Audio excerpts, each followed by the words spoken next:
ခွဲရမှာကြောက်ရင်အစတည်းကမတွေးတာကောင်းတယ်တွဲတယ်ဆိုတာခွဲခြင်းရဲ့အကြောင်းပဲဘသူတွေဘလောက်ပဲအတွဲကောင်းနေကြပါစေအမြဲပြောင်းနေတဲ့လောကကြီးမှာအချိန်တန်တော့လဲမြဲတဲ့သူတွေနဲ့ခွဲကြရတာပဲမဟုတ်လားအရှင်ခွဲနဲ့အသေးခွဲပဲကွာပါတယ်ဆိုတော့ကတွေးမရလို့ခွဲကြတဲ့အခါအခွဲကောင်းဖို့ပဲကြိုးစားရမယ်အမုန်းနဲ့မခွဲပဲအပြုံးနဲ့ခွဲနိုင်အောင်အချစ်နဲ့မခွဲပဲအနှစ်နဲ့ခွဲနိုင်အောင်မတရားနဲ့မခွဲပဲတရားနဲ့ခွဲနိုင်အောင်အကုသိုလ်နဲ့မခွဲပဲကုသိုလ်နဲ့ခွဲနိုင်အောင်လေ့ကျင့်ရမယ်အချိန်တန်ရင်ခွဲရမယ်ဆိုတဲ့အသည့်ကိုဆင်ခြင်ပြီးတွဲနေတဲ့အချိန်မှာအလွဲတွေမများဖို့အတွဲလွန်ပြီးအစွဲလွန်ယောဂမဖြစ်ဖို့အတွဲများတဲ့အလွဲအမှားကြောင့်ငရဲသွားတဲ့အထိမရောက်ဖို့တတိပြုကြရမယ်အကောင်းဆုံးကတော့အတွဲနဲ့အခွဲကိုတတိပြုပြီးမမြဲကြလို့ခွဲကြတဲ့အခါအလွဲတွေနဲ့မခွဲကြပဲ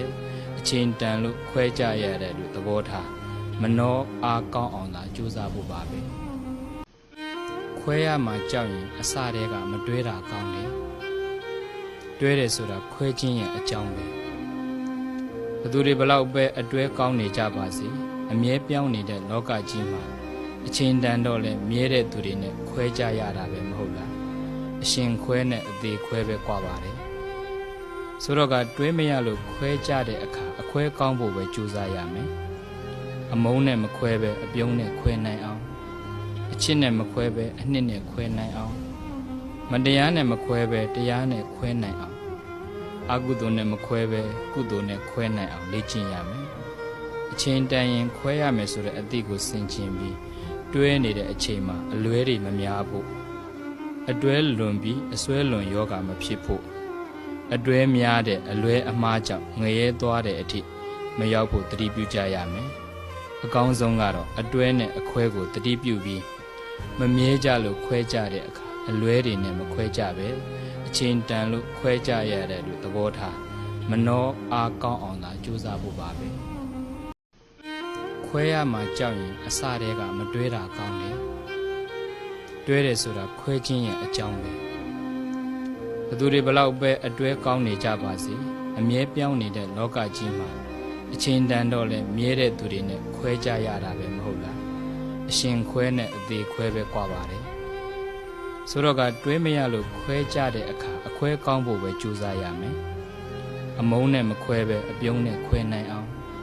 အချစ်နဲ့မခွဲပဲအနှစ်နဲ့ခွဲနိုင်အောင်မတရားနဲ့မခွဲပဲတရားနဲ့ခွဲနိုင်အောင်အကုသိုလ်နဲ့မခွဲပဲကုသိုလ်နဲ့ခွဲနိုင်အောင်လေ့ကျင့်ရမယ်အချိန်တန်ရင်ခွဲရမယ်ဆိုတဲ့အသည့်ကိုဆင်ခြင်ပြီးတွဲနေတဲ့အချိန်မှာအလွဲတွေမများဖို့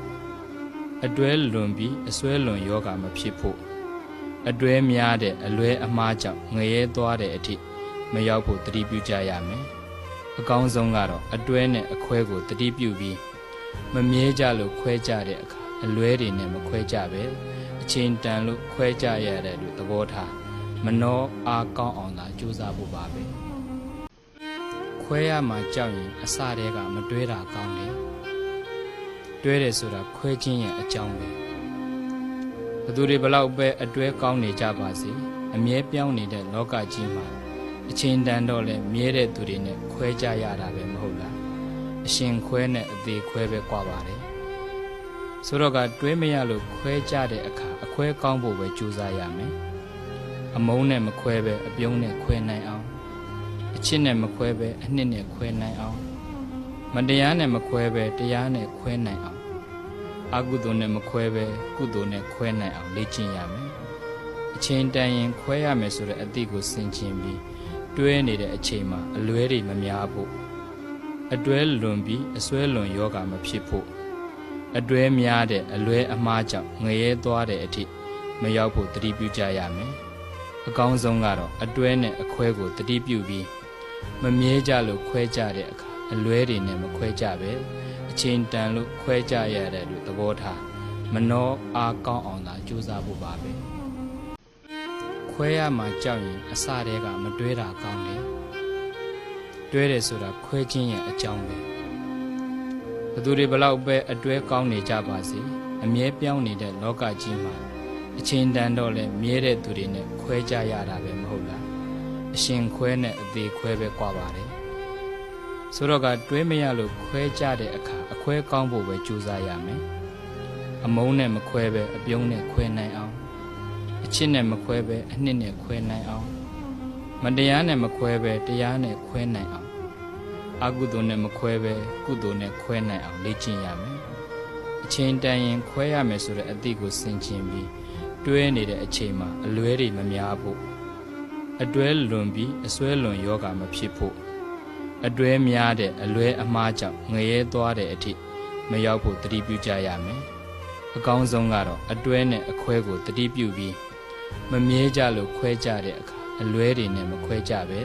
အချိန်တန်လို့ခွဲကြရတဲ့လူသဘောထားမနှောအားကောင်းအောင်သာကြိုးစားဖို့ပါပဲခွဲရမှကြောက်ရင်အစတည်းကမတွဲတာကောင်းတယ်တွဲတယ်ဆိုတာခွဲခြင်းရဲ့အကြောင်းပဲဘသူတွေဘလောက်ပဲအတွဲကောင်းနေကြပါစေအမြဲပြောင်းနေတဲ့လောကကြီးမှာအချိန်တန်တော့လဲမြဲတဲ့သူတွေနဲ့ခွဲကြရတာပဲမဟုတ်လားအရှင်ခွဲနဲ့အသေးခွဲပဲကွာပါတယ်ဆိုတော့ကတွဲမရလို့ခွဲကြတဲ့အခါအခွဲကောင်းဖို့ပဲကြိုးစားရမယ်အမုန်းနဲ့မခွဲပဲအပြုံးနဲ့ခွဲနိုင်အောင်အချစ်နဲ့မခွဲပဲအနှစ်နဲ့ခွဲနိုင်အောင်မတရားနဲ့မခွဲပဲတရားနဲ့ခွဲနိုင်အောင်အကုသိုလ်နဲ့မခွဲပဲကုသိုလ်နဲ့ခွဲနိုင်အောင်လေ့ကျင့်ရမယ်အချိန်တန်ရင်ခွဲရမယ်ဆိုတဲ့အသည့်ကိုဆင်ခြင်ပြီးတွဲနေတဲ့အချိန်မှာအလွဲတွေမများဖို့အတွဲလွန်ပြီးအစွဲလွန်ယောဂမဖြစ်ဖို့အတွဲများတဲ့အလွဲအမှားကြောင့်ငရဲသွားတဲ့အထိမရောက်ဖို့တတိပြုကြရမယ်အကောင်းဆုံးကတော့အတွဲနဲ့အခွဲကိုတတိပြုပြီးမမြဲကြလို့ခွဲကြတဲ့အခါအလွဲတွေနဲ့မခွဲကြပဲအချိန်တန်လို့ခွဲကြရတဲ့လူသဘောထားမနှောအားကောင်းအောင်သာကြိုးစားဖို့ပါပဲခွဲရမှကြောက်ရင်အစတည်းကမတွဲတာကောင်းတယ်တွဲတယ်ဆိုတာခွဲခြင်းရဲ့အကြောင်းပဲဘသူတွေဘလောက်ပဲအတွဲကောင်းနေကြပါစေအမြဲပြောင်းနေတဲ့လောကကြီးမှာအချိန်တန်တော့လဲမြဲတဲ့သူတွေနဲ့ခွဲကြရတာပဲမဟုတ်လားအရှင်ခွဲနဲ့အသေးခွဲပဲကွာပါတယ်ဆိုတော့ကတွဲမရလို့ခွဲကြတဲ့အခါအခွဲကောင်းဖို့ပဲကြိုးစားရမယ်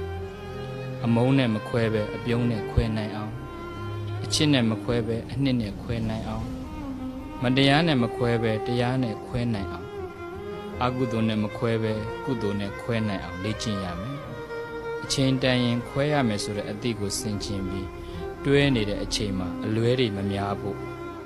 အတွဲလွန်ပြီးအစွဲလွန်ယောဂမဖြစ်ဖို့အတွဲများတဲ့အလွဲအမှားကြောင့်ငရဲသွားတဲ့အထိမရောက်ဖို့တတိပြုကြရမယ်အကောင်းဆုံးကတော့အတွဲနဲ့အခွဲကိုတတိပြုပြီးမမြဲကြလို့ခွဲကြတဲ့အခါအလွဲတွေနဲ့မခွဲကြပဲအချိန်တန်လို့ခွဲကြရတဲ့လူသဘောထားမနှောအားကောင်းအောင်သာကြိုးစားဖို့ပါပဲခွဲရမှကြောက်ရင်အစတည်းကမတွဲတာကောင်းတယ်တွဲတယ်ဆိုတာခွဲခြင်းရဲ့အကြောင်းပဲဘသူတွေဘလောက်ပဲအတွဲကောင်းနေကြပါစေအမြဲပြောင်းနေတဲ့လောကကြီးမှာအချိန်တန်တော့လဲမြဲတဲ့သူတွေနဲ့ခွဲကြရတာပဲမဟုတ်လားအရှင်ခွဲနဲ့အသေးခွဲပဲကွာပါတယ်ဆိုတော့ကတွဲမရလို့ခွဲကြတဲ့အခါအခွဲကောင်းဖို့ပဲကြိုးစားရမယ်အမုန်းနဲ့မခွဲပဲအပြုံးနဲ့ခွဲနိုင်အောင်အချစ်နဲ့မခွဲပဲအနှစ်နဲ့ခွဲနိုင်အောင်မတရားနဲ့မခွဲပဲတရားနဲ့ခွဲနိုင်အောင်အကုသိုလ်နဲ့မခွဲပဲကုသိုလ်နဲ့ခွဲနိုင်အောင်လေ့ကျင့်ရမယ်အချိန်တန်ရင်ခွဲရမယ်ဆိုတဲ့အသည့်ကိုဆင်ခြင်ပြီးတွဲနေတဲ့အချိန်မှာအလွဲတွေမများဖို့အတွဲလွန်ပြီးအစွဲလွန်ယောဂမဖြစ်ဖို့အတွဲများတဲ့အလွဲအမှားကြောင့်ငရဲသွားတဲ့အထိမရောက်ဖို့တတိပြုကြရမယ်အကောင်းဆုံးကတော့အတွဲနဲ့အခွဲကိုတတိပြုပြီးမမြဲကြလို့ခွဲကြတဲ့အခါအလွဲတွေနဲ့မခွဲကြပဲအချိန်တန်လို့ခွဲကြရတဲ့လူသဘောထားမနှောအားကောင်းအောင်သာကြိုးစားဖို့ပါပဲခွဲရမှကြောက်ရင်အစတည်းကမတွဲတာကောင်းတယ်တွဲတယ်ဆိုတာခွဲခြင်းရဲ့အကြောင်းပဲဘသူတွေဘလောက်ပဲအတွဲကောင်းနေကြပါစေအမြဲပြောင်းနေတဲ့လောကကြီးမှာအချိန်တန်တော့လဲမြဲတဲ့သူတွေနဲ့ခွဲကြရတာပဲမဟုတ်လားအရှင်ခွဲနဲ့အသေးခွဲပဲကွာပါတယ်ဆိုတော့ကတွဲမရလို့ခွဲကြတဲ့အခါအခွဲကောင်းဖို့ပဲကြိုးစားရမယ်အမုန်းနဲ့မခွဲပဲအပြုံးနဲ့ခွဲနိုင်အောင်အချစ်နဲ့မခွဲပဲအနှစ်နဲ့ခွဲနိုင်အောင်မတရားနဲ့မခွဲပဲတရားနဲ့ခွဲနိုင်အောင် အာကုသိုလ်နဲ့မခွဲပဲကုသိုလ်နဲ့ခွဲနိုင်အောင်လေ့ကျင့်ရမယ်အချိန်တန်ရင်ခွဲရမယ်ဆိုတဲ့အသည့်ကိုဆင်ခြင်ပြီးတွဲနေတဲ့အချိန်မှာအလွဲတွေမများဖို့